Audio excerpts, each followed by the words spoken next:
There are several movie tropes, and I'll probably mention this multiple times as I go over these older films that I've been reviewing. I'm not a big fan of werewolves, vampires, or witches. Although recently there have been some movies about witches that are downright creepy. I'll just say that. But I don't find these particular tropes all that interesting. Like with werewolves, you kind of get what you get. With vampires, you just get what you get, right? I just kind of get whole bored with the whole idea. Now, Stephen King wrote Salem's Lot, where it was like his take on werewolf. I'm sorry, on vampires. It was really good, very good book. I highly recommend it. Terrifying book, actually. And it's like when you have an auteur that is able to take their take, I'm a little more interested. Now, John Landis was the director of American Werewolf in London, and I just don't have any particular interest in him as a director. I know he had a disaster on a set one time, and that's kind of what he's known for as far as I'm concerned. But I won't go into that. If you don't know about that, you look it up on YouTube. It's a devastating thing that happened on the set of one of his movies. But that makes it all the more surprising to me how good American Werewolf in London actually is. Now, I give it 3 stars because the werewolf element, I just can't get over it, man. It has to be very good for me to find that entertaining. But there are some things going on in this movie that are really good.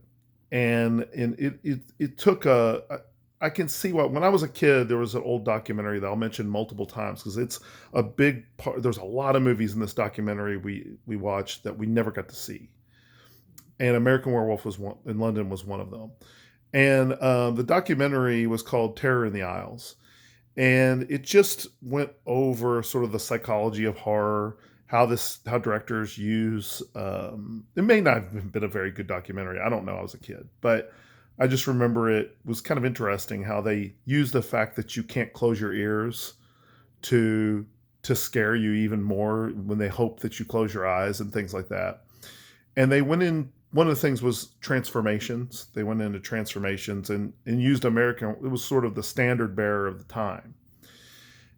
And I will tell you, those practical effects, they weren't called that back then. They were just called special effects back then. But today we call them practical effects, where you don't use computers. They have stood the test of time in this movie. They're really, really good.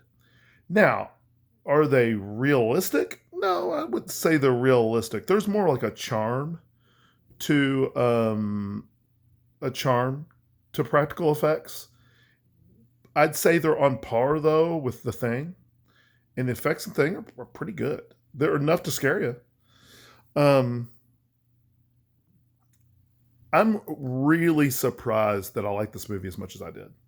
I thought I was going to really hate it, and I've never wanted to see it because it's werewolves. And nope, no, they did a good job. Now let's talk about something real quick because I don't have a ton of time. I'm trying to keep these videos short.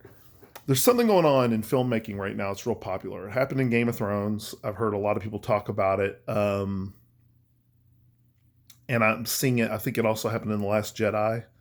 I haven't seen that either, but I'm not saying I haven't seen any Game of Thrones. I have. I didn't follow long enough to hear about what was going on with some of this stuff.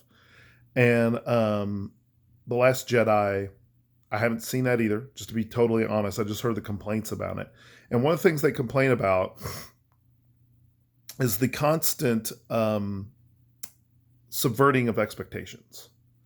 That this is just something that's deployed all the time, and it's used as a crutch.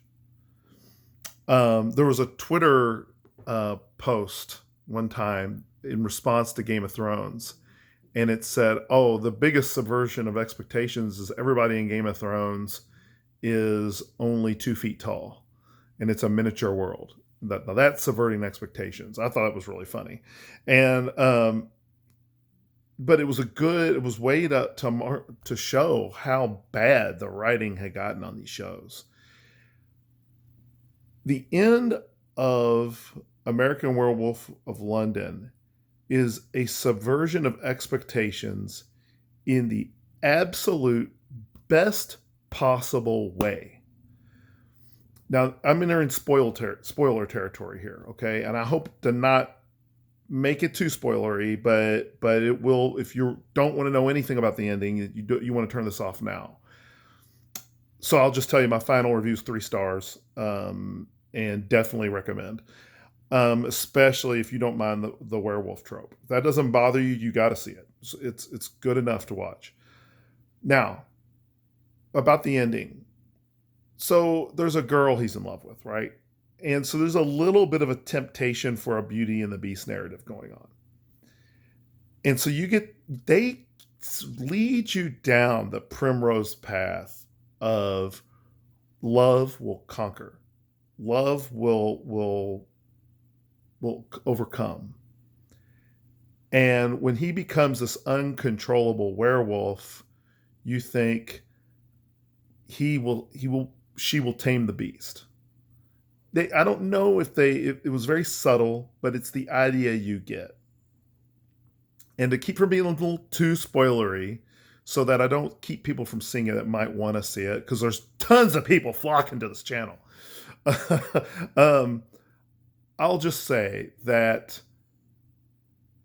the way they twist the ending, let me put it this way. It's so hard to end a good story. It really is. Any story, good or bad. If you make a story for a great ending, the story's not going to be very good, right? So I don't mind movies not having great endings. I'll just be honest with you. I don't expect great endings from movies. I don't expect great endings from stories. In fact, all my favorite endings are very open-ended, left open to interpretation most of the time. I'm totally fine with that, because a lot of times when you have a definitive, just solid ending, you're left disappointed.